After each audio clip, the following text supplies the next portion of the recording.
Rasulillah Sayyidina Muhammad ibn Abdullah wa ala alihi wa sahbihi wa man tabi'ahu wa mawalah, amma ba'd. Bapak Ibu jamaah salat zuhur Masjid Raya An-Nur Provinsi Riau, bahwasanya kalau seandainya kita hidup tanpa cahaya, maka kita tidak mungkin bisa hidup dalam kondisi yang tenang. Percuma rumah mewah, tapi kalau seandainya cahaya tidak ada, maka rumah itu akan gelap, sepi. Begitu pula dengan kehidupan kita.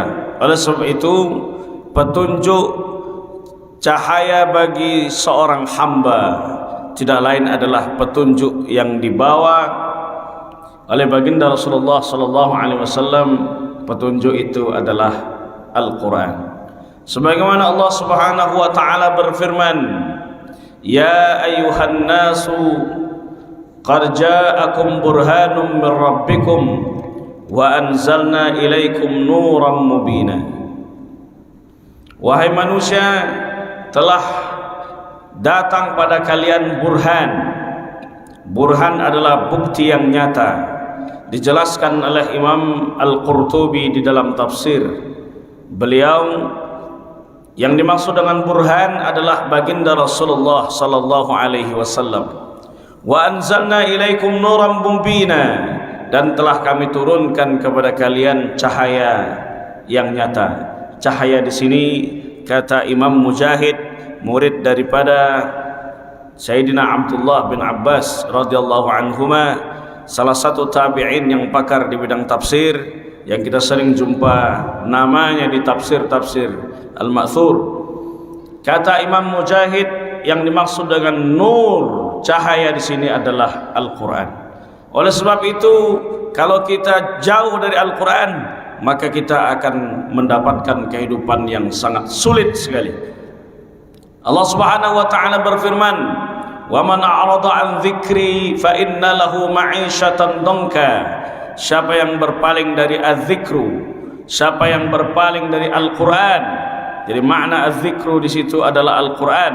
Sebagaimana Nabi sallallahu alaihi wasallam ketika ditanyakan oleh sahabat, "Apa itu Al-Qur'an?" Maka Rasulullah menjawab, "Al-hablul matin," tali Allah yang kuat, "Wadz-dzikrul hakim," pengingat yang bijaksana, "Was-siratul mustaqim," tali Allah, jalan yang lurus. Tali Allah yang kuat, pengingat yang bijaksana, serta jalan yang lurus. Itu yang dimaksud dengan Al-Qur'an.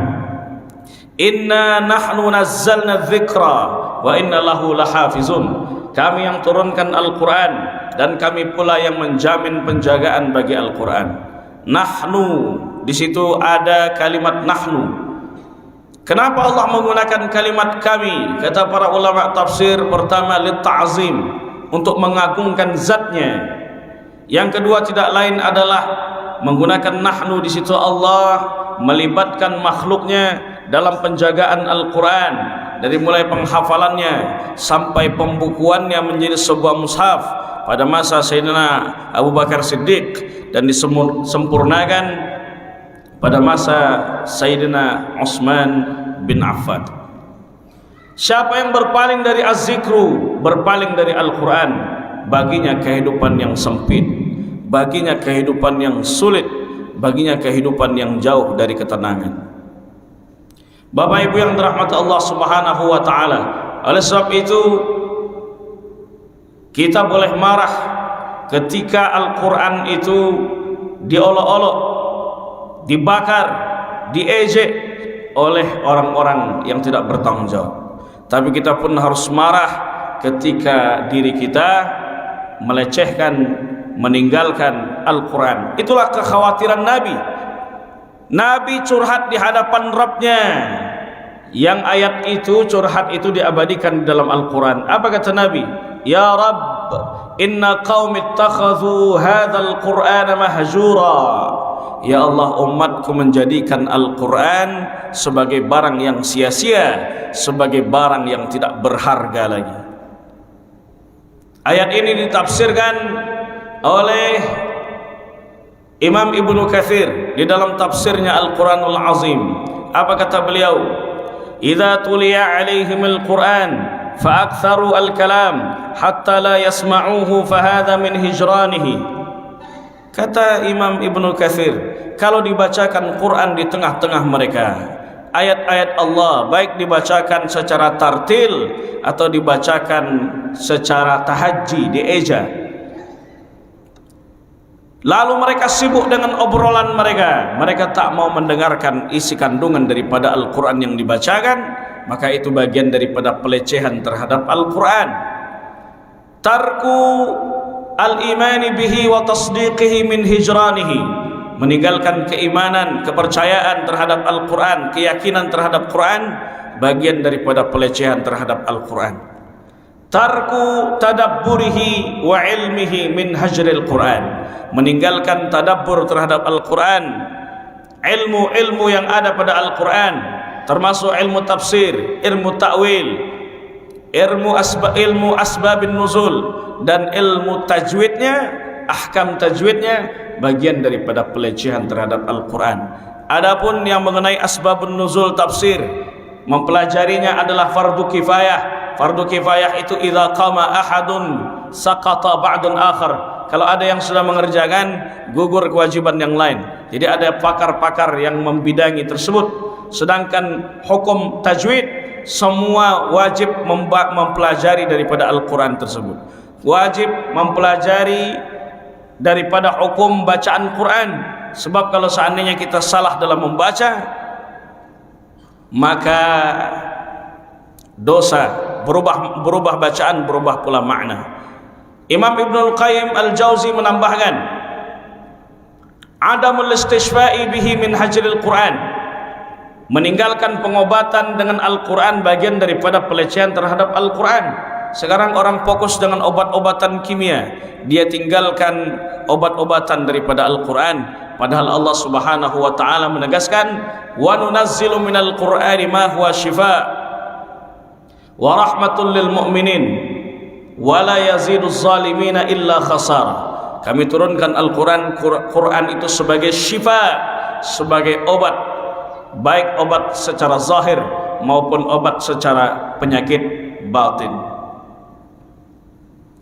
Kemudian adamu qiraatihi min hajril Quran, tak membaca Quran bagian daripada penyelewengan terhadap Al-Quran. Padahal membaca Al-Quran punya keistimewaan. Kata Nabi, man qara'a harfan min kitabillah falahu ashru hasanat. Siapa yang membaca satu huruf dari Al-Quran, baginya 10 kebaikan. Iqra'ul Quran fa innahu ya'ti yaumal qiyamah syafi'an li ashabih. Bacalah Al-Quran, karena dia akan datang pada hari kiamat sebagai penolong dan sebagai pemberi syafaat pada hari kiamat nanti. Apa yang kita baca daripada Al-Quran. Tarkul amali bihi wa imtithali bi awamirihi wajtinabi nawahihi min hajril Quran, meninggalkan pengamalan terhadap Al-Quran, meninggalkan perintah-perintah yang ada di dalamnya, dan dan tidak menjauhi larangan-larangan dari Al-Quran, maka itu bagian daripada pelecehan terhadap Al-Quran. Kenapa sekarang banyak orang yang terjerat kasus narkoba, akhirnya rusak rumah tangganya, akhirnya dia menghalalkan segala cara untuk bisa mendapatkan barang tersebut dengan mencuri, dengan menipu, dengan membegal. Kenapa? Karena mereka tinggalkan tunjuk ajar daripada Al-Quran.